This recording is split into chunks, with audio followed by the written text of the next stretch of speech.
What's been described by the senator from Nebraska is a horrible situation. There's no question about it. It ought to be against the law, and it is. For those who want to take a look at this issue, I recommend to you a very simple procedure. Go to your computer, go on the internet, and type in 2 words. Kermit Gosnell, Gosnell. In the year 2013, this physician was found guilty of the very thing that Senator Sass has described this morning. Where is he today? Do we need a new law to go get him? No, you'll find him in prison, serving a life sentence without parole plus 30 years. He broke the law by doing exactly what Senator Sass has described. He's in prison, as far as I'm concerned, should be. What we've got to do is take a serious look at this and ask, does it add anything to the protections currently in the law against infanticide? We had a bipartisan effort. All of us joined in, virtually all of us joined in on this effort a few years ago to establish this basic standard in federal law as well.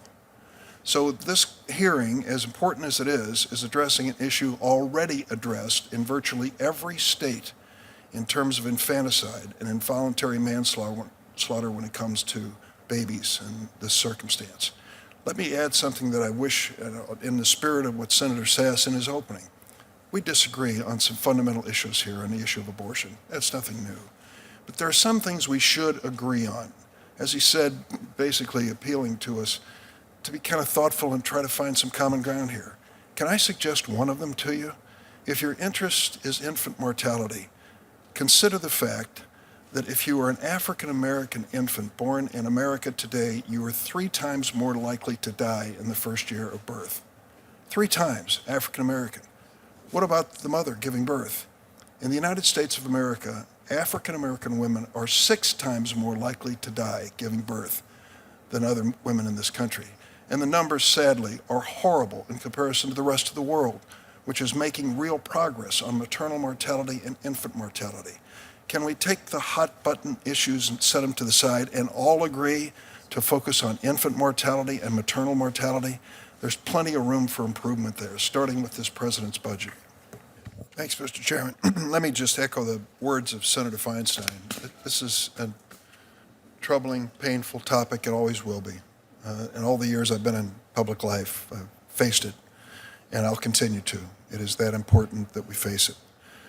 All across the United States today, in private rooms and in quiet corridors of hospitals, there are doctors standing next to family members, and they're telling them words they never wanted to hear.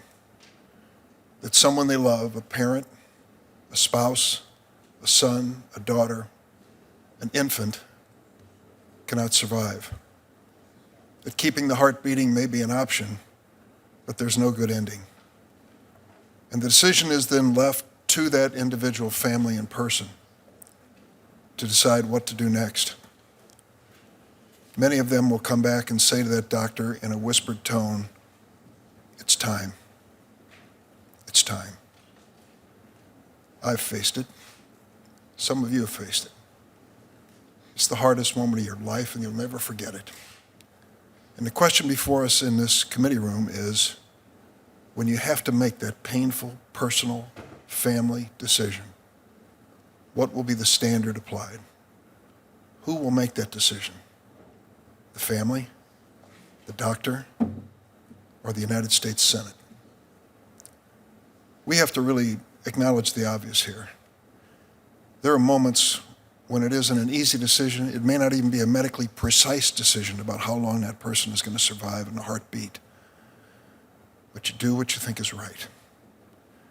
And that's where I've come down on this issue so many times, and I think many of us have.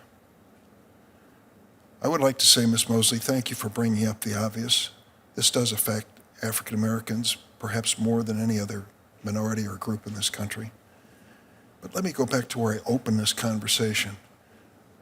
We're never going to resolve the issue of abortion and its legality and treatment here, but we can address the issue of children and babies and infants dying. We can address the issue of mothers dying. The numbers in America are shameful. Among African American infants, the rate of mortality and death is 3 times what it is for the rest of the population of this country. Among African American mothers, 6 times. 6 times. Worse than developing nations. So can we step aside from the pro-choice, pro-life argument for a minute and all join hands and say, let's do something about that together? We all want babies to live and not die in birth, if that's possible.